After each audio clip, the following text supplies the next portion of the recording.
नमो भगवते वासुदेवाय। कृष्णाय वासुदेवाय हरये परमात्मने प्रणतक्लेशनाशाय गोविन्दाय नमो नमः। नमः परमहंसास्वादितचरणकमलचिन्मकरन्दाय भक्तजनमानसनिवासाय श्रीरामचन्द्राय। वागीशायस्य वदने लक्ष्मीर्यस्य च वक्षसि यस्यास्ते हृदये संवित्तं नृसिंहमहं भजे। गुरुर्ब्रह्मा गुरुर्विष्णुर्गुरुर्देवो महेश्वरः गुरुस्साक्षात् परब्रह्म तस्मै श्री गुरवे नमः। भगवत चरण कमलानुरागी सभी आत्मीय प्रिय प्रभु प्रेमीजन, गाजियाबाद से पूज्य पांडे जी, हमारे स्वाध्याय परिवार के सभी मार्गदर्शक, हमारे प्रिय मनोज भैया, और विज्ञान के माध्यम से अपने अपने स्थान पर जुड़कर श्रीमद् भगवत गीता की मंगलमय चिंतन की यात्रा में जुड़े हुए सभी महानुभावों को और यहाँ बैठे हुए आप सभी को मेरा प्रणाम वंदन। जय सिया राम, जय श्री कृष्ण, राधे राधे। प्रभु की मंगलमयी कृपा हम सब उसका अनुभव कर पा रहे हैं और उसी मंगलमयी कृपा की छाह में बैठकर हम लोग श्रीमद् भगवत गीता का चिंतन कर रहे हैं, जो भगवान ने ज्ञेय तत्व की प्राप्ति के लिए, ब्रह्म की अनुभूति पाने के लिए 13वें अध्याय में जो 20 प्रकार के जीवन मूल्यों की चर्चा की है, अब उन 20 प्रकार के जीवन मूल्यों की चर्चा कर रहे हैं। और कल हम लोगों ने 8वें जीवन मूल्य स्थैर्यम की चर्चा की। आइए एक बार इन श्लोकों का पाठ करते हैं, 5 श्लोक, उसके बाद फिर हम लोग आगे की चर्चा करते हैं। कौन कौन से जीवन मूल्य हैं और किस किस की चर्चा हम लोग कर चुके हैं, आगे करते रहेंगे। आइए 7वें श्लोक से लेके 11वें श्लोक तक। अमानित्वमदम्भित्व महिंसा क्षान्तिरार्जवम् आचार्योपासनं शौचं स्थैर्यमात्मविनिग्रह इन्द्रियार्थेषु वैराग्य मनहंकार एव च जन्म मृत्यु जरा व्याधि दुःखदोषानुदर्शनम् असक्तिरनभिष्वङ्ग पुत्रदार गृहादिषु नित्यं च समचित्तत्व मिष्टानिष्टोपपत्तिषु मयि चानन्ययोगेन भक्तिरव्यभिचारिणी विविक्तदेशसेवित्व मरतिर्जन संसदि अध्यात्मज्ञाननित्यत्वं तत्त्वज्ञानार्थदर्शनम् एतज्ज्ञानमिति प्रोक्त मज्ञानं यदतोऽन्यथा। इन 20 मूल्यों में कल हम लोग 8वें मूल्य की चर्चा में देख रहे थे, स्थैर्यम। भगवान ने कहा स्थैर्य होना चाहिए, उसको धीरज ही नहीं कहा गया है। साधना में चलने वाला जो व्यक्ति है उसके पहले तो ये विचार होना चाहिए कि मुझे किसका आश्रय लेना चाहिए। मेरे लिए हर प्रकार से किसका आश्रय लेना ही ठीक रहेगा, ये निर्णय साधक को होना चाहिए। दूसरी बात बताई गई कि आप उस आश्रय को पाने के लिए कितना अपने लिए समय देते हैं। उस साधना में स्वयं के लिए कितना टाइम आप दे पा रहे हैं। और तीसरी बात बताइए कि आप अभ्यास को जारी रखिए और बीच में उस अभ्यास को छोड़िए नहीं, क्योंकि यदि आप उस अभ्यास को नहीं छोड़ेंगे, करते रहेंगे, तो आपको एक उपलब्धि होगी। उस उपलब्धि का नाम है कि आपको बीच में कोई काम छोड़ने की आदत नहीं बनेगी। इन बातों को लेकर हमने स्थैर्य की चर्चा की। हमको स्थैर्यम का स्वभाव बनाना चाहिए। अब नवा मूल्य है, क्या कौन सा मूल्य है? आचार्योपासनम शौचम स्थैर्यम आत्मविनिग्रह। ये नवा जीवन मूल्य है। आत्मविनिग्रह का अर्थ क्या है? ऐसे प्रायः इस श्लोक में इस शब्द का जो अनुवाद किया गया है, ये अनुवाद है इसका कि मन और इंद्रियों सहित शरीर का नियंत्रण। इसका साधारण सा अर्थ मैं बता रहा हूं आपको। मन इंद्रियों सहित अपने शरीर के ऊपर अपना नियंत्रण, इसका नाम है आत्मविनिग्रह। साधारण अर्थ तो आपको आ गया होगा, लेकिन आप लोग वेदांत का चिंतन कर रहे हैं, इस बात को तो आप सब अच्छी तरह से भली भांति परिचित हो चुके हैं कि आत्मा का विनिग्रह, भैया ये आत्मा का निग्रह करना क्या होता है?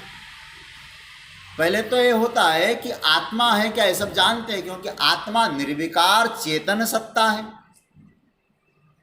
अब चेतन सत्ता जो आत्मा है, उसका निग्रह करने का तात्पर्य क्या होता है? आप इस विषय पे थोड़ा चिंतन करना। और भगवान यहां क्या कह रहे हैं? आत्म विनिग्रह। क्या हुआ आत्मनिग्रह? अब यदि हम लोग उस आत्मा, देखिए आत्मा शब्द का अर्थ केवल वो चिन्मय तत्व ही नहीं होता है। आत्मा शब्द का अर्थ है शरीर को भी आत्मा कहा गया है कई जगह, शाब्दिक रूप से इंद्रियों को भी आत्मा कहा गया है। लेकिन यहाँ जो आत्मा शब्द का अर्थ आत्मा का निग्रह करना, इसका तात्पर्य क्या होता है कि जो दुश्मन है, मैं जो बोल रहा हूं ना, जो दुश्मन है, जो शत्रु है, जिसको हम लोग जो है तो दुश्मन, लेकिन बोला क्या जा रहा है? मित्र बोला जा रहा है। और मित्र नहीं, आत्मा कहा जा रहा है। मतलब क्या हुआ? क्या कहलाते हैं? आत्मा है क्या? बोले दुश्मन। उन पर नियंत्रण रखना है, उनका निग्रह करना है। एक बड़ा सुंदर शंकर भाष्य में शंकराचार्य भगवान ने क्या लिखा है? आत्मनः अपकारकस्य आत्मशब्दवाच्यस्य कार्यकरण संघातस्य विनिग्रह। क्या बढ़िया सूत्र दिया है। मैं इसको रिपीट कर रहा हूं। आत्मनः अपकारस्य आत्मशब्दवाच्यस्य कार्यकरण संघातस्य विनिग्रह। इसका अर्थ क्या है? ध्यान से समझना। जो आत्मा के सचमुच में दुश्मन है, क्या दुश्मन है भाई? आत्मा के दुश्मन क्या हो सकते हैं? आत्मा के दुश्मन है जीव भाव। हम अपने आप को देह समझना, ये आत्मा का दुश्मन। जीव भाव में आ जाना, मैं जीव हूं, मुझ में कुछ नहीं है, अपने आप को परिच्छिन्न समझ लेना, ये आत्मा का दुश्मन है। कोई व्यक्ति के आत्मा का दुश्मन भी कोई हो सकता है, बोले हाँ, कि आत्मा के जो गुण धर्म है, उस आत्मा के गुण धर्म के विरुद्ध समझ लेना, वो आत्मा का दुश्मन ही हो जाता है। जिसको कहा गया वेदांत में देहाध्यास। देह के प्रति हमारा जो अध्यास है, मैं देह हूं, मैं जीव हूं, मैं इंद्रियां हूं, मैं मन हूं, मैं बुद्धि हूं, ये सब क्या है? ये आत्मा के दुश्मन है। तो उन दुश्मनों को नियंत्रण में रखना है। देखो शंकराचार्य भगवान क्या करते हैं? बोले ये क्या करते हैं हमारा, ये अपकार करते हैं। अभी आपको स्पष्ट मैं कह दूंगा ये मन बुद्धि कैसे अपकार करते हैं हमको। हम लोग तो कहते हैं मन बुद्धि तो हे मन भगवान में लगे तो अपकार वाली बात नहीं आनी चाहिए, लेकिन कहते हैं जो इंद्रियां है, मन है, बुद्धि है, ये हमारा अपकार करने में तुले हैं। बोले इनका आप निग्रह करो, इनको आप संयमित करो। कैसे करना है भाई, तो कहते हैं इनको अपने नियंत्रण के अंदर रखो। ध्यान देना, यदि आप इनको अपने नियंत्रण में नहीं रखेंगे तो इनका मूल स्वभाव जानते हैं क्या है? मूल स्वभाव अपकार करना है। अपकार करना ही इन इंद्रियों का, शंकराचार्य भगवान की वाणी बोल रहा हूं। यदि इनको ऊर्ध्वगामी नहीं बनाएंगे, अधोगामी तो हो ही रहे हैं। क्यों हो रहे हैं? कठोपनिषद का मंत्र है ना, क्योंकि इनके द्वार ही बाहर की ओर, परांची खाने व्यतृणत स्वयंभू, इसलिए ये अंतर्मुखी नहीं हो पाएंगे। आप कहो कि मेरी सारी इंद्रियां अंतर्मुखी हो जाएं तो आप बैठ जाओ, नहीं होंगे। क्यों?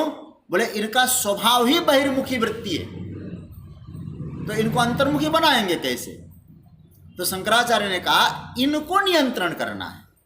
मतलब अगर इनको नहीं करेंगे तो अपकारस्य, अपकारी लोग हैं, आपको आपका बिगाड़ेंगे ही बिगाड़ेंगे। देखिए भगवान ने गीता में विषय रखा है, बहुत प्यारा विषय है, आत्मविनिग्रह। हालांकि प्रत्येक जो जीवन मूल्य हमने बताए गुण वो मूल्यवान है, लेकिन एक कहते हैं आत्मविनिग्रह। मतलब क्या हुआ? कार्यकरण संघात। मैं जो शब्द का प्रयोग कर रहा हूं ना, कार्यकरण संघातस्य अपकारस्य। कार्यकरण किसको कहते हैं? जो कार्य और करण शब्द का अर्थ है इंद्रियां। इंद्रियों के कार्य, उनका जो समूह है, इंद्रियों को नियंत्रण रखो, इंद्रियों के कार्य को नियंत्रण रखो, इसका नाम है आत्मविनिग्रह। अच्छा भाई, यदि हमने नियंत्रण में रख दिया इनको, आप जो कह रहे हैं भगवान आत्मा को नियंत्रण करो, मतलब आत्मा के दुश्मन कौन कौन से? मन, बुद्धि, इंद्रियां, इनको नियंत्रण में रखो। अच्छा, हमने इनको नियंत्रण में रख दिया तो क्या होगा? नियंत्रण में नहीं रखा तो क्या होगा? ये भी तो हमको रिजल्ट मिलना चाहिए, तब हम नियंत्रण में रखें। तो कहा कि इनको यदि नियंत्रण में रख लिया तो ये सारे के सारे आपके मित्र हैं। क्या बताया? इनको यदि आप अपने नियंत्रण के अंदर, अपने अधीन में रख लिया आपने, तो ये सारे के सारे मित्र हैं, और यदि नहीं रखा तो सारे के सारे शत्रु हैं। एक बहुत बढ़िया ग्रंथ है, वो ग्रंथ मुझे इतना प्यारा लगता है, जगतगुरु शंकराचार्य भगवान का। वो ग्रंथ का नाम कभी गीता के स्वाध्याय मैंने बोला होगा, बहुत छोटा ग्रंथ है, प्रश्नोत्तरी मणिरत्नमाला। वो ग्रंथ कभी आपको, आप नोट करिए उस ग्रंथ का नाम, आपको बहुत अच्छा, एकदम आप यदि पढ़ने बैठ जाएंगे तो 10-15 मिनट में पढ़ लेंगे पूरा उस ग्रंथ। उस ग्रंथ का नाम है प्रश्नोत्तरी मणिरत्नमाला। उसमें क्या विशेषता है? प्रश्न है, उसी प्रश्न के साथ साथ तुरंत उत्तर भी है। तो एक श्लोक आता है उसमें, के सत्रवः संति निजेन्द्रियाणि तान्येव मित्राणि जितानि यानि। ये देखो क्या बढ़िया मंत्र बताया। के सत्रव, शत्रु कौन है? बोले तुम्हारे इंद्रियां ही तुम्हारी शत्रु है, तुम्हारी इंद्रियां ही तुम्हारे शत्रु है। अच्छा महाराज, फिर मित्र कौन है? बोले वही है। शंकराचार्य भगवान से पूछा, महाराज बोला गलत बात कर रहे हो, कहते इंद्रियां शत्रु है, मित्र कौन? बोले इंद्रियां है। तो एक ही वस्तु शत्रु और मित्र कैसे हो सकते हैं? ये श्लोक पकड़ लेना थोड़ा सा, और कभी अवसर मिले तो आप उस पुस्तक को मंगा लीजिएगा। एकदम छोटा सा पुस्तक है और पढ़ के भी आपको अच्छा लगेगा। तो क्या कहा? वो शत्रु है इंद्रियां, लेकिन तान्येव मित्राणि जितानि यानी, यदि जिन्होंने उन इंद्रियों पर नियंत्रण कर लिया है, क्या कहा, जीत लिया है, तो वो मित्र हो जाते हैं। जो इंद्रियां शत्रु थी वो मित्र बन जाते हैं यदि आपने उन इंद्रियों पर विजय हासिल किया है। यदि नियंत्रित नहीं किया है आपने तो 100% समझ लीजिएगा कि शत्रु बन के ही रहेंगे। आप लोगों ने गीता में पढ़ाई की है, इसको अध्ययन किया है। आप 6ठे अध्याय का 6ठा श्लोक खोलिएगा। कभी इस श्लोक के विषय में चिंतन करना हो ना, जीवन मूल्यों का चिंतन हो रहा है, 6ठे अध्याय का 6ठा श्लोक देख लीजिए। भगवान ने कितनी बड़ी बात कही है, और मुझे मालूम है मैंने इसको डिटेल्स में समझाया है। क्या कहा है प्रभु ने, बंधुरात्मात्मनस, एकदम मुझे लगता है जगतगुरु शंकराचार्य ने इसका अनुवाद करके उतार दिया। बंधुरात्मात्मनस्तस्य ऐनात्मैवात्मना जितः अनात्मनस्तु शत्रुत्वे वर्तेतात्मैव शत्रुवत्। हे अर्जुन, बंधु आत्मा के इंद्रियां सारे के सारे बंधु है, मित्र है। एना आत्मना जितः, जिसने अपने द्वारा उन इंद्रियों पर नियंत्रण किया है, जीत लिया है, वो इंद्रियां उस साधक के लिए कौन है, बंधु, मित्र है। और अनात्मनस्तु शत्रुत्व, यदि उसने जीता नहीं है, वर्तेतात्मैव शत्रुवत्, ये सारी इंद्रियां उस जीव के साथ शत्रु जैसा व्यवहार करती है। तो इसका अर्थ क्या हुआ, अगर जितात्मा है, जीता हुआ है, तो बंधु है। अब आप सोचना, हमारी इंद्रियां, आत्म विनिग्रह शब्द पे ध्यान देना है। यदि जीता है हमने, वाणी बंधु है, हम जो बोलते हैं ना, हमारी जो वाणी है वो बंधु है। और यदि वो निग्रह है, आपकी वाणी बंधु है, यदि जीत लिया है, और आत्म विनिग्रह का भाव आ जाएगा वहां। क्योंकि आत्म शब्द का अर्थ है केवल चेतन तत्व नहीं, ये इंद्रियों का संघात, इंद्रियों के द्वारा प्रकट होने वाले अर्थ, ये सब आत्म शब्द में आया है। तो प्रभु क्या कहते हैं, वाणी बंधु है अगर वह संयमित है। रसनेन्द्रिय, जो बोलने वाली जो वाणी है, हम बोलते हैं मुख, वो आपका बंधु है। यदि सही रूप में आप बोल रहे हैं, आपका कल्याण कर सकती है। रसनेन्द्रिय जिह्वा, वो आपका बंधु है, आपका मित्र है। लेकिन यदि अभिजीत है, आपने जीता नहीं है उसको, तो आप जानते हैं क्या है, तो कहा वो रोग का घर हो जाएगा। कभी आप सोचिए, यदि आपने अपनी जीभ को नहीं जीता है तो सारे रोग आएंगे कि नहीं आएंगे। क्योंकि उसको तो कुछ करना नहीं, स्वाद लेके भीतर भेजना है, और सारा परिश्रम भीतर को करना है। और आप कभी सोच रहे होंगे, विचार करिएगा, केवल 2 और जिह्वा में किसी वस्तु को हम रखते हैं, कितने देर तक का स्वाद है, कुछ ही क्षणों का ही तो स्वाद है। और कुछ ही क्षणों के स्वाद के कारण भीतर हमने कबाड़ खाना बना रखा है, क्या क्या वस्तु नहीं डाला जा रहा है। तो कहते इस प्रकार का जब हम रसना पर विजय नहीं प्राप्त करेंगे अर्जुन, वो रसना क्या हो जाएगी, शत्रु हो जाएगी। और शत्रु क्या करता है, हमें सताता है, रोग के रूप में, अन्य रूपों में। ये सब किसने लिया, हमने लिया, हमने किया है सब। इसलिए भगवान कहते हैं आत्म विनिग्रह का भाव जीवन में आना चाहिए। कान, ये जो कान है ना, ये भी आत्मस्वरूप है। जो आत्मा शब्द यहाँ बताया, तो कहते हैं आप इसका नियंत्रण करो। अच्छा भाई, कान का नियंत्रण कैसे करें, बोले कान को मित्र बनाना है तो कैसे करें। देखो, एक कान दुश्मन हो सकते हैं। कान का अर्थ मैं सुनने के सामर्थ्य की बात कर रहा हूँ। कान का तात्पर्य कान नहीं है, इसमें जो सुनने का सामर्थ्य है। भगवान ने कृपा पूर्वक हमको सुनने का सामर्थ्य दिया है। ये हमारे शत्रु भी हो सकते हैं, और यदि मैं इन कान को जो सुनने का सामर्थ्य कुछ भी सुनने लग जाऊं, कुछ भी सुनने का मतलब किसी की निंदा भी सुनने लग जाऊं, तो आप सोचिएगा ये मित्र नहीं बनेंगे, ये शत्रु बन जाएंगे, निंदा में रस आने लगेगा। अच्छा विचार करिए, फिर अंतकरण को मलिन किसने किया? फिर आप विचार करिएगा, अंतकरण को मलिन करने वाला कौन हुआ? फिर अंतकरण को मलिन करने वाला श्रवण हुआ कि नहीं? क्योंकि हमने सुना, सुनी हुई बात चली गई अंतकरण में, और अंतकरण में जब बात चली जाती है, किसी की निंदा को सुना, किसी की स्तुति को सुना, और अंतकरण मलिन हो गया। और मलिन अंतकरण वाला व्यक्ति कुछ भी व्यवस्था बना सकता है। अब जो सोचिए, उसी श्रवण के द्वारा हम भगवत चर्चा सुने तो हमारी जो कामनाएं हैं, सुनने की जो सुनने का जिसकी जो इच्छा है, भगवत चर्चा हो जाए तो क्या कार्य हो सकता है? पृथ्वी महाराज श्रीमद् भागवत के वो क्या कहते भगवान से मांग रहे हैं, विधत्स्व करना युतमेश में वरा, मुझे 10,000 कान दीजिए।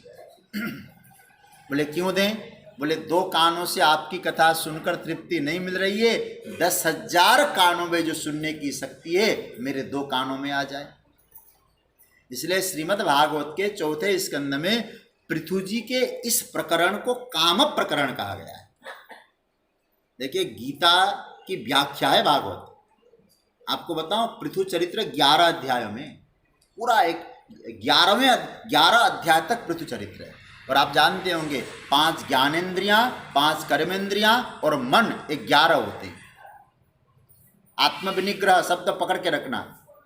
पृथु जी कहते हैं कि भैया ये जो 11 तत्व है ये होंगे तो जरूर, रहेंगे तो जरूर। आंखें हैं तो देखने की इच्छा आंखें करेंगी, कान है तो सुनने की इच्छा कान करेंगे, हाथ है तो कुछ करने की इच्छा हाथ करेंगे, पैर है तो चलने की इच्छा करेंगे।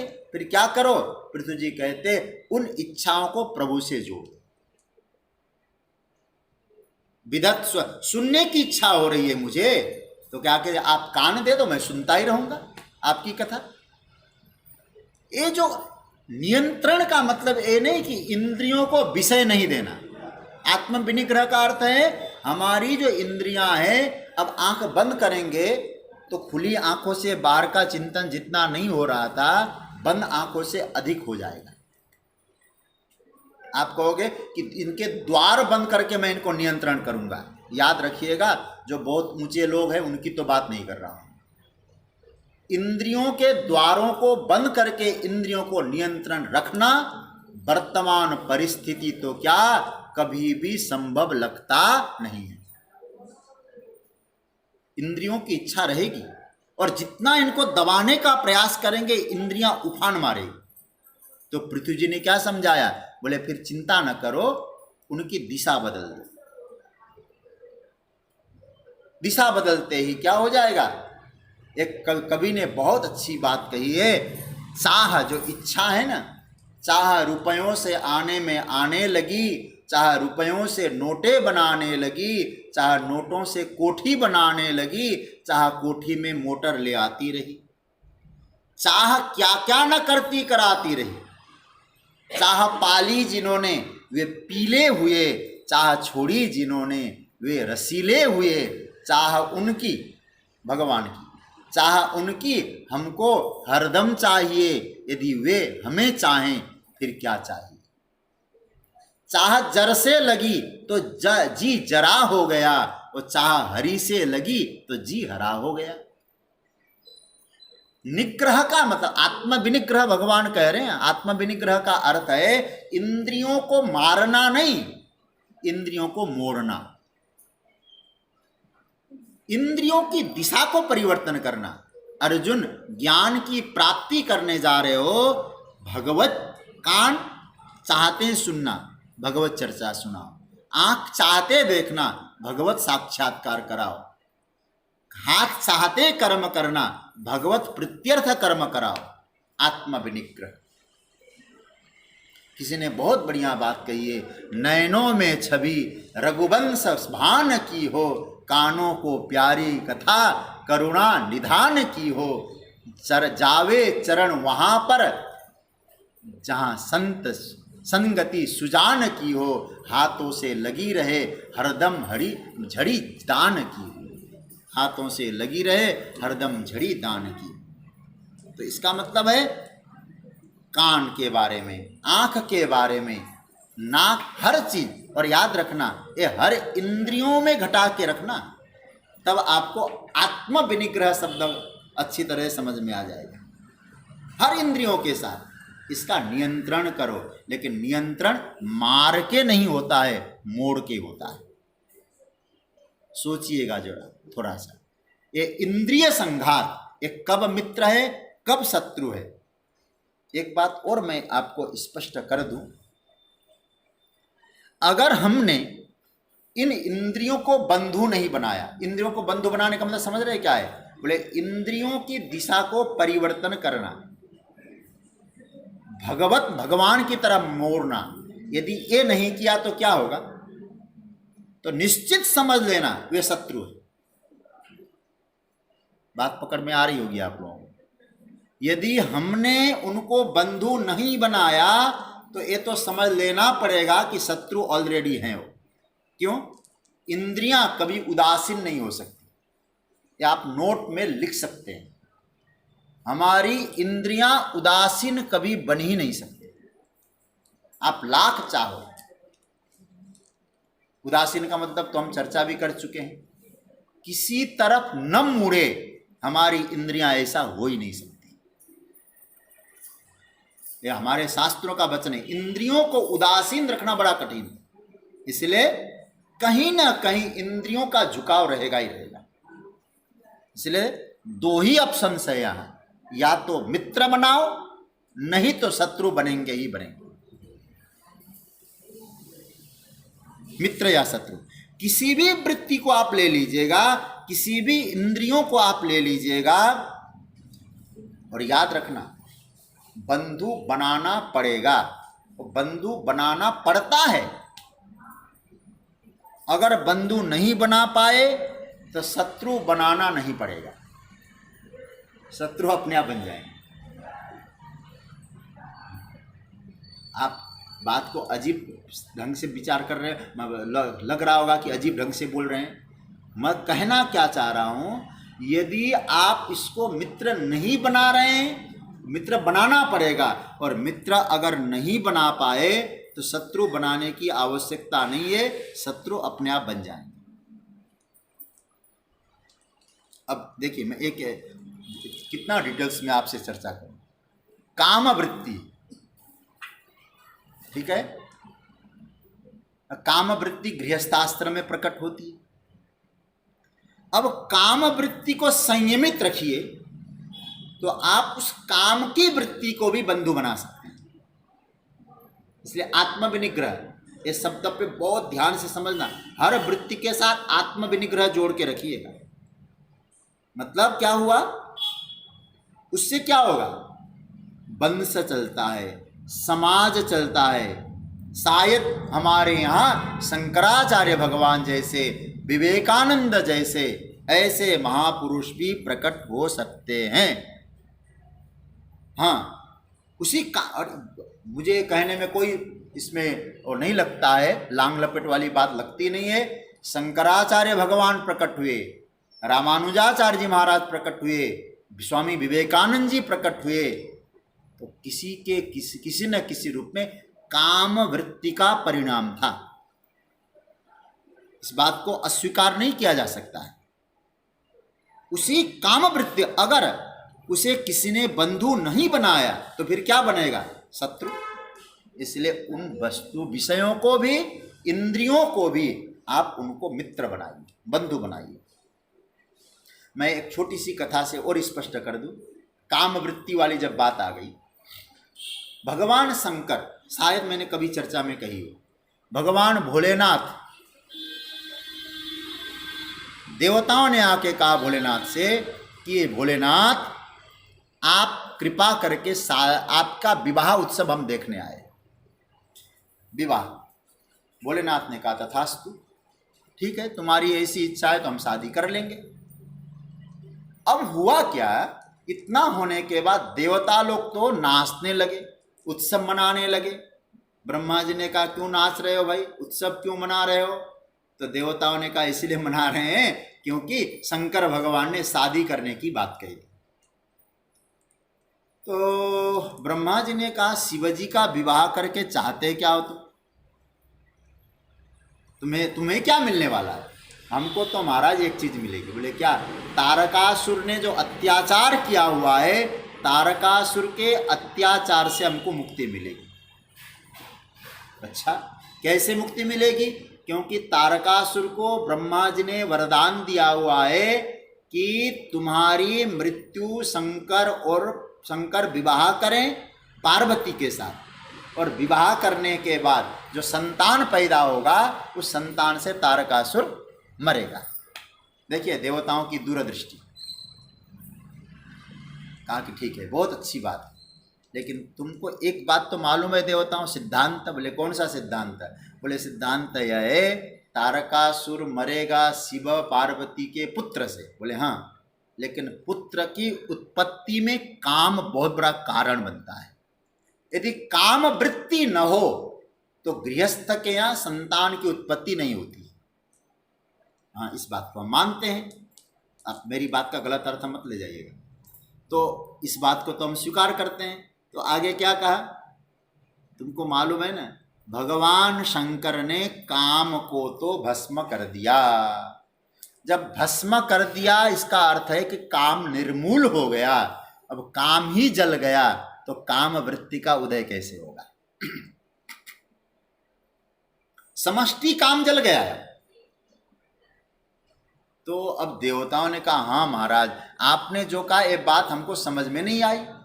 काम को तो जला दिया, अब विवाह भी करेंगे तो काम वृत्ति का उदय तो होगा नहीं, और काम वृत्ति का उदय नहीं होगा तो संतान की उत्पत्ति नहीं होगी। संतान की उत्पत्ति नहीं होगी तो तारकासुर मरेगा ही नहीं। तो महाराज इतनी योजना की तो कहते 9 दिन चले 2.5 कोस। ये बात आ गई, अब क्या करें? तो ब्रह्मा जी ने कहा नहीं, शिवजी से पूछ लेते हैं। तो ब्रह्मा जी ने जाके कहा कि हे शिवजी, देवताओं के मन में एक संदेह है। संदेह यह है कि आप विवाह करने तो जा रहे हैं, लेकिन आपने विवाह करने से पहले काम को भस्म कर दिया। जब काम को भस्म कर ही दिया तो संतान की उत्पत्ति कैसे होगी? आप जानते हैं शिवजी ने क्या जवाब दिया? भगवान भोलेनाथ कहने लगे, अरे देवताओं, अरे ब्रह्मा जी, मेरी बुद्धि मारी गई है क्या? बोले क्यों ऐसा कहते भोलेनाथ? बोले देखो, आपने तो ये समझ लिया मैं काम प्रेरित होकर विवाह कर रहा हूं, तो इसका मतलब संसार के सारे काम जो है, सारे व्यवस्था काम प्रेरित होकर हो रही है। बोले नहीं, जब भगवान राम आए थे, भगवान राम ने मुझे कहा था जाहि विवाह ही शैलजहि यह मोहि मागे देव। हे भोलेनाथ, आप पार्वती से विवाह करें, ये मुझे कहा था राम जी ने। तो अब राम जी ने ही तो प्रेरित किया विवाह का, और आपने क्या समझ लिया? काम ने प्रेरित किया। आपने तो ये समझ लिया कि काम प्रेरित होकर शिव विवाह कर रहे हैं, लेकिन मैं अपना अनुभव कह रहा हूं, मैं काम प्रेरित होकर शादी नहीं कर रहा हूं, मैं राम प्रेरित होकर शादी कर रहा हूं। अब आप जरा देखिए, विवाह ही करना था, निश्चित है, तो क्या कहते हैं, इसी का नाम है आत्मविनिग्रह। साधारण रूप से कहें करना है, लेकिन राम की प्रेरणा से। तो आप अपने इंद्रियों को और इंद्रियों के विषयों को सात्विक बनाते जाइए, तो आपकी इंद्रियां और विषय एक आपके लिए मित्र बन जाएंगे। बंधु बनाना पड़ता है, मित्र बनाना पड़ता है। इसलिए हमारे जीवन के जो कार्य है, काम प्रेरित न बने, राम प्रेरित बने। एक सूत्र। दूसरी बात, जैसे लोभ वृत्ति, लोभ वृत्ति को भी आप बंधु बना सकते हैं, और लोभ वृत्ति को बंधु नहीं बनाया तो शत्रु तो बनी बनाई। और याद रखना, उदासीन नहीं रहेंगे वृत्तियां। मतलब क्रोध को बंधु नहीं बनाया तो क्रोध शत्रु जरूर बनेगा। ये गीता पढ़ रहे हैं आप, इनको समझना, इन सूत्रों को बहुमूल्य भगवान सूत्र बोल रहे हैं। नहीं बनाया आपने क्रोध को। देखिए, क्रोध करना मैं नहीं कह रहा हूं कि बुरा है।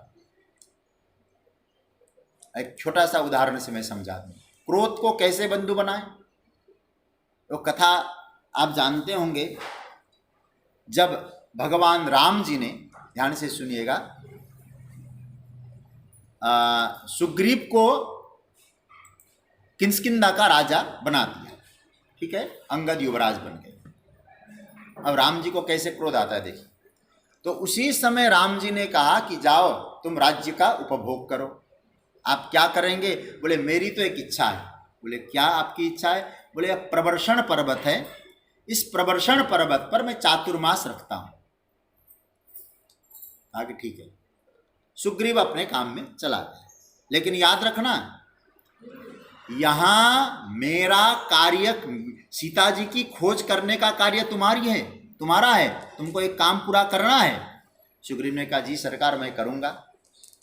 और भगवान राम जी और लखन जी प्रवर्षण पर्वत पर साधना के लिए बैठ गए। अब इधर क्या हुआ, जैसे ही चातुर्मास व्रत पूरा हो गया, आप जानते हैं क्या हुआ? चातुर्मास व्रत पूरा होते ही राम जी जैसे अपनी साधना से उठे तो लक्ष्मण जी से कहा, लक्ष्मण चातुर्मास व्रत पूरा हुआ, सुग्रीव बीच में कितने बार हमारा खोज करने आया, हमारा देखभाल करने आया। लक्ष्मण जी ने कहा एक बार भी नहीं आया प्रभु, आपने राज्य क्या दे दिया वो सब भूल भाल गया, आपका खोज करने नहीं आया, देखभाल करने। तो राम जी को आता है क्रोध। आप जानते हैं राम जी को क्रोध आके क्या कहते हैं? लक्ष्मण देख, मेरे पास तरकस में बाण है ना, इस बाण से मैंने बाली का वध किया था, वो बाण मेरे हाथ में, मेरे तरकस में सुरक्षित है। फिर क्या करेंगे? जेहि सायक मारा मैं बाली, तेहि सरहतों मूढ़ कह काली। जिस बाण से मैंने बाली का वध किया था, उसी बाण से मैं सुग्रीव का वध करूंगा कल। देखो क्रोध को कैसे नियंत्रण किया जाता है, आप समझ लेना। राम जी को क्रोध आया, ऐसा नहीं कि हमको ही आता है, राम जी भी गुस्से में आ गए। कहा कि जिस बाण से मैंने बाली को मारा, उस बाण से मैं कल सुग्रीव को मारूंगा। इतना सुनते ही महाराज आज पहली बार लक्ष्मण जी खुश हो गए। लक्ष्मण जी हंसने लगे। राम जी ने कहा किस खुशी में तुम हंस रहे हो लखन? लक्ष्मण जी ने कहा एक खुशी है। बोले कौन सी खुशी? खुशी यह है कि आज पहली बार देखा कि आपको क्रोध आया, क्योंकि आपको क्रोध करते हुए सरकार कभी मैंने देखा नहीं था, पहली बार देख रहा हूं। इसलिए इस बात की खुशी हो रही है कि कम से कम आपको क्रोध आया तो सही आज।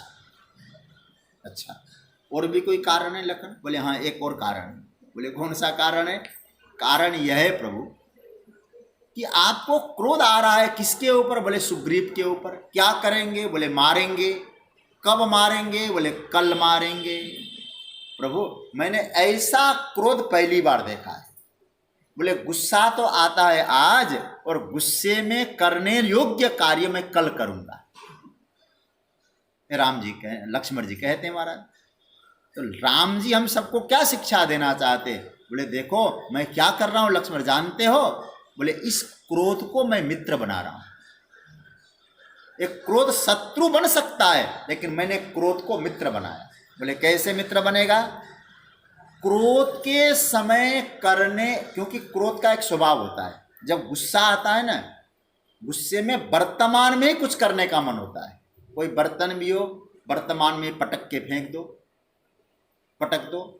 तो क्रोध वर्तमान काल का होता है, लेकिन मैंने क्रोध में करने योग्य कृत्य को कब के लिए टाला? कल के लिए टाला। क्रोध में करने योग्य कार्य जब आप कल के लिए छोड़ देंगे तो याद रखना सज्जनों, वो क्रोध आपके लिए मित्र बन जाएगा, शत्रु नहीं बनेगा। क्योंकि हम क्रोध आते ही वर्तमान में करते हैं, तो भगवान क्या कहना चाहते, लक्ष्मण मेरी ये प्रेरणा है, क्रोध तो जीवन में आएगा लेकिन उस क्रोध को करना है, क्रोध के कारण करने के जो काम है वो कल के लिए टाल देंगे, आज हम नहीं करेंगे। ऐसा क्रोध किसी समाज का अनिष्ट नहीं करता, किसी समाज का वो अनिष्ट नहीं करता है ऐसा क्रोध। ये इसका सूत्र दिया जा रहा है। तो सज्जनों, तो इसका मतलब यह है कि आप लोभ को बंधु बना लो, क्रोध को बंधु बना लो। अगर हमने उसको बंधु अर्थात मित्र नहीं बनाया तो आप निश्चित जान लो तो शत्रु तो बने बनाए। बस बंधु बनाने की जिम्मेदारी हमारी, आत्मविनिग्रह, और हमको बनाना है। वाणी को बंधु नहीं बनाया तो जो बोलने की जो वाणी है ना उसको मित्र बनाइए।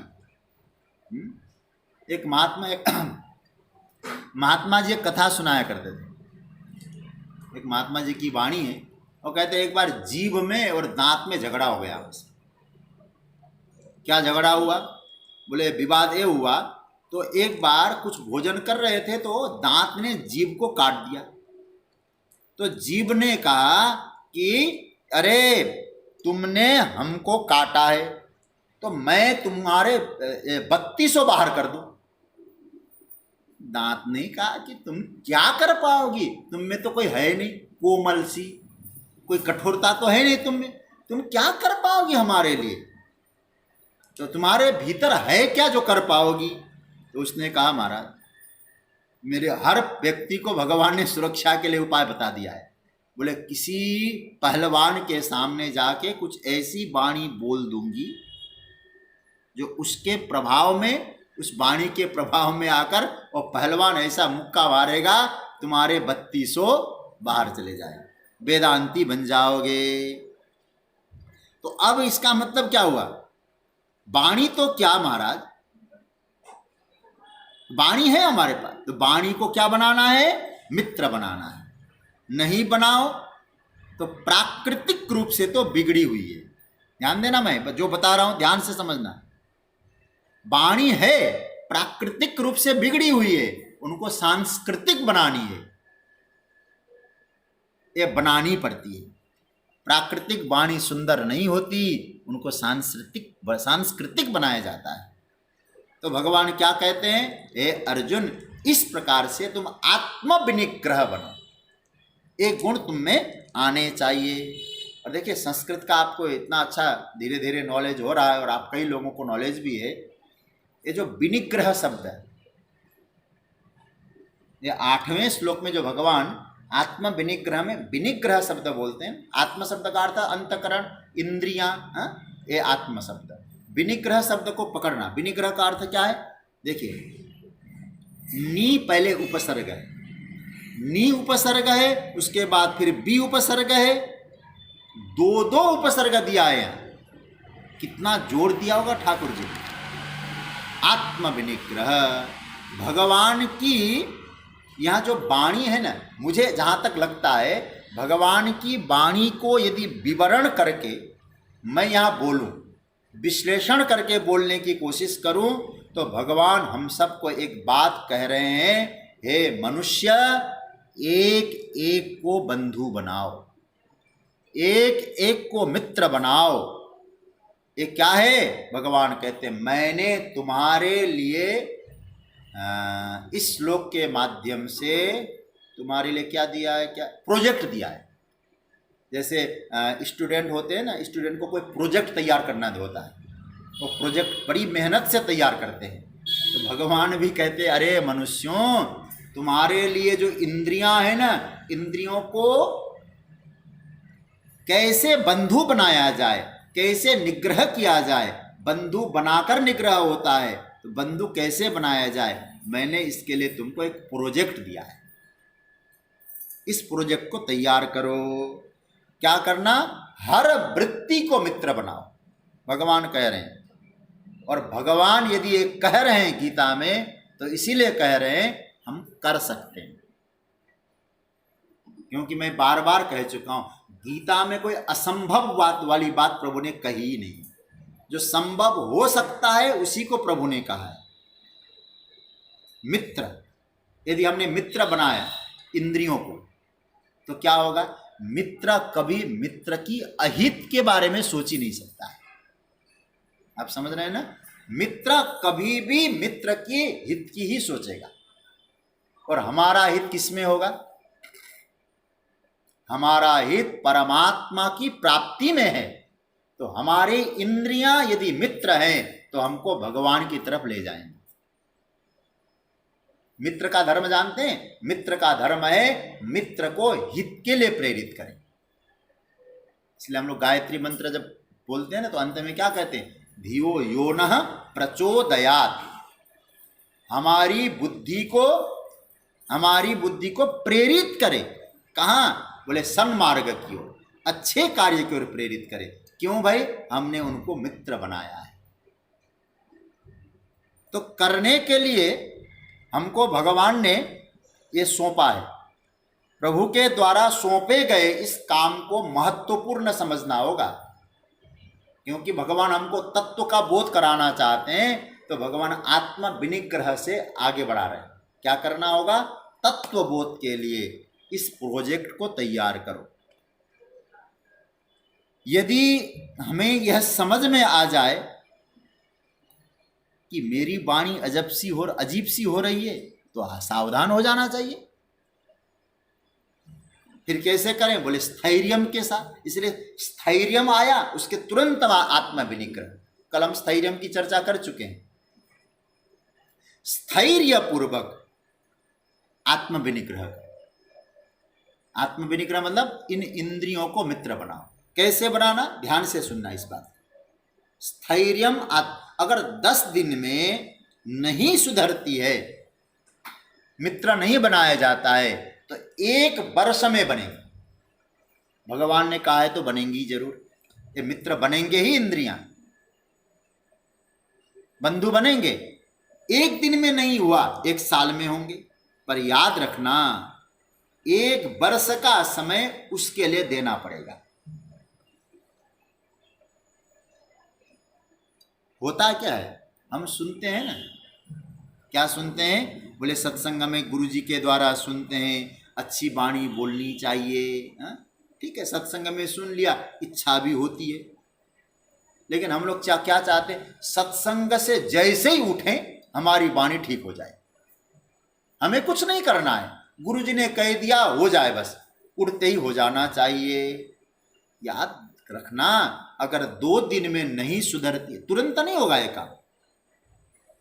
2 दिन में नहीं सुधरी तो भगवान कहते हैं इसको प्रयास करो। और हम लोग क्या कहते हैं? 2 दिन में काम नहीं बना, सब गुरु लोग तो बेकार की बातें कहते, कुछ होने वाला नहीं है।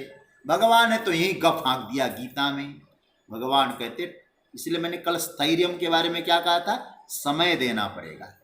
स्वयं का समय स्वयं के लिए देना पड़ेगा, आत्मकल्याण के लिए। इसलिए स्थैर्यम आया है, उसके बाद आत्म विनिग्रह। स्थैर्यम कैसा होना चाहिए? मैं एक और कथा मुझे याद आ रही, मैं आपको सुना दूं। एक बार नारद जी जा रहे थे बैकुंठ की ओर। वो कथा बड़ी प्रसिद्ध है। 2 महात्मा एक पेड़ कुछ दूरी पर थे, पेड़ के नीचे बैठ के तपस्या कर रहे थे। नारद जी ने, दोनों महात्माओं से नारद जी की मुलाकात हुई। एक महात्मा ने कहा, नारद जी कहाँ जा रहे हो? बोले बैकुंठ में। अच्छा महाराज, हमारे तपस्या के बारे में भी कह देना जरा। एक भक्त है मेरा, फलाना नाम है, तपस्या कर रहा है फलानी जगह, ये तो आप कह सकते हैं? बोले हाँ, तुम्हारे बारे में भगवान से कह देंगे। बोले ठीक है। फिर आगे बढ़े तो दूसरा तपस्वी था, वो भी एक पेड़ के नीचे बैठ के तपस्या कर रहा था। नारद जी से पूछा कहाँ जा रहे हो? बोले बैकुंठ, भगवान से मिलने। तो हमारे बारे में कह देना जरा, एक फलाना आदमी फलाने पेड़ के नीचे बैठ के तपस्या कर रहा है। बोले हाँ कह देंगे। और कुछ कहना है? बोले ये भी कह देना दर्शन कब होंगे उनके, सफलता कब मिलेगी। अब सफलता का अर्थ आप जो लेना चाहो ले लो। आत्मज्ञान सफलता है कि भगवान का दर्शन सफलता है, या क्या सफल आप समझते हैं, आप अर्थ लगा लेना। हम सफल कब होंगे?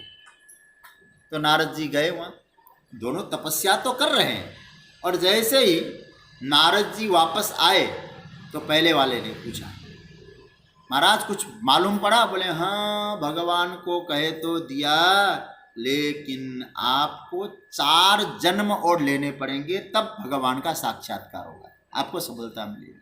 रुआसा छा गया उसमें तो महाराज, क्या बताएं, जीवन बर्बाद कर दिया। भजन करते करते इतने अच्छा तो और कोई काम कर लेते, रोने लगा वो। तो महाराज उसके बाद दूसरा जो पेड़ था उसके नीचे जो बैठा, बोले नारद जी क्या सूचना है? बोले क्या सूचना? मैंने भगवान को कहा और भगवान ने तो कहा कि बहुत समय लगेगा उसको। तो बोले कितना लगेगा? बोले इस पेड़ में जितने पत्ते हैं उतने जन्मों के बाद मेरा दर्शन करेगा। कहते उतना सुनते ही तो महाराज नाचने लग गया हो। अरे क्या बात है भाई, वो आदमी तो 2-4 जन्म के लिए भारी पड़ गया और तुम तो इतने पेड़ कितने जन्म लेने पड़ेंगे तो भी नाच रहा है। तो उसने क्या कहा, मैं भजन कर रहा हूं, यह सूचना प्रभु तक पहुंच गई है, ये क्या कमी है? इसका नोटिस ठाकुर जी तक पहुंच गया, ये तो पक्का भरोसा हो गया, चाहे अब कई करोड़ों जन्म लेने पड़ेंगे मुझे फर्क नहीं पड़ता है। तो कहते इतना उस नाचने लगा तो उसी समय परमात्मा वहीं प्रकट हो गए। स्थैर्यम आत्म विनिग्रह, स्थैर्य पूर्वक इंद्रियों को नियंत्रण करके बंधु बनाकर भजन करना है, स्थिरता के साथ आत्म विनिग्रह। मैं बुरा मत मानिएगा, एक टारगेट रखने की जरूरत है, एक टारगेट अवश्य रखिए। मुझे एक और टारगेट रखने के लिए आपको टाइम देना पड़ेगा, क्योंकि एक एक चीज को सुधारनी है। इसलिए शंकराचार्य भगवान क्या कहते हैं, इंद्रिय संघात। हम केवल आंख को सुधारे ऐसा नहीं, कान को सुधारे नहीं, भगवान कहते संपूर्ण इंद्रियां ही आत्मा है, उनका विनिग्रह करना है, उनको नियंत्रण करना है। इसलिए भगवान ने कहा स्थैर्यम आत्म विनिग्रह, अपना नियंत्रण, इंद्रियों पर नियंत्रण। तो मैं आपको बताऊं, आज मैं इस पंक्ति पर सोच रहा था, क्योंकि एक बात और कहूँ, आज काफ़ी व्यस्तता भी रही सुबह से लेकर शाम तक, तो मैं ज़्यादा आज अध्ययन भी नहीं कर पाया, लेकिन थोड़ा चिंतन मैं कर रहा था। तो मैंने विचार किया कि कितनी गजब की पंक्ति प्रभु ने कही है, इतनी सुंदर पंक्ति मुझे नहीं लगता है कि अन्यत्र कहीं में। और शंकराचार्य भगवान ने जो उसकी व्याख्या कर दी, बोले आत्मा के विरुद्ध जो शत्रु है, आत्मा के शत्रु है, उनको नियंत्रण करो। बोले शत्रु कौन है? जो हमारा अपकार कर रहे हैं। अपकारी कौन करता है? बोले दुश्मन है। दुश्मन कौन है? इंद्रियां है। क्यों है? क्योंकि इंद्रियों पर नियंत्रण नहीं है, तो उनको मित्र बनाना होगा। फिर क्या करें? इंद्रियों पर नियंत्रण करो, इंद्रियों को जीतो। ऐसी इंद्रियां आपके मित्र हैं, आपको सन्मार्ग पे ले जाएंगी। इसलिए ये भगवान ने आत्म विनिग्रह, ये जो श्लोक है ना, 8वां श्लोक, जिसको सरल भाषा में कह दूं, ये धमाकेदार श्लोक है, हैं? इसमें भगवान ने 9 जीवन मूल्यों की बात कही। मैं इस श्लोक को आज पूरा कर रहा हूं। कौन कौन से है इसमें? पहला जीवन मूल्य बताया अमानित्वम, दूसरा जीवन मूल्य बताया अदम्भित्वम, तीसरा बताया अहिंसा, चौथा बताया शांति मतलब क्षमा, और 5वां बताया आर्जवम। अमानित्वम, अदम्भित्वम, अहिंसा, शांति और आर्जवम। और कल हमने क्या क्या देखा था? आचार्योपासनम, शौचम और स्थैर्यम। कल हमने इन 3 पर चिंतन किया था। और आज किस सूत्र पे चिंतन हुआ? आत्म विनिग्रह। ये तो मुझे ऐसा लगता है ना, हमारे यूपी में, पश्चिमी उत्तर प्रदेश की तरफ एक वाणी बोली जाती है, लठ गाड़ दिया। ठाकुर जी ने तो मानो इस सूत्र के द्वारा तो लठ गाड़ दिया है, आत्म विनिग्रह। इतनी बढ़िया पंक्ति प्रभु ने कही है। ये जो है ये 7वां जो श्लोक है, इसमें 9 जीवन मूल्यों की चर्चा प्रभु ने कही है। और इसके बाद इंद्रियार्थेषु वैराग्य मनहंकारे वच, इनकी हम लोग चर्चा करेंगे। एक तो पहले आप लोगों से निवेदन करूं, देखिए मैं इस वक्त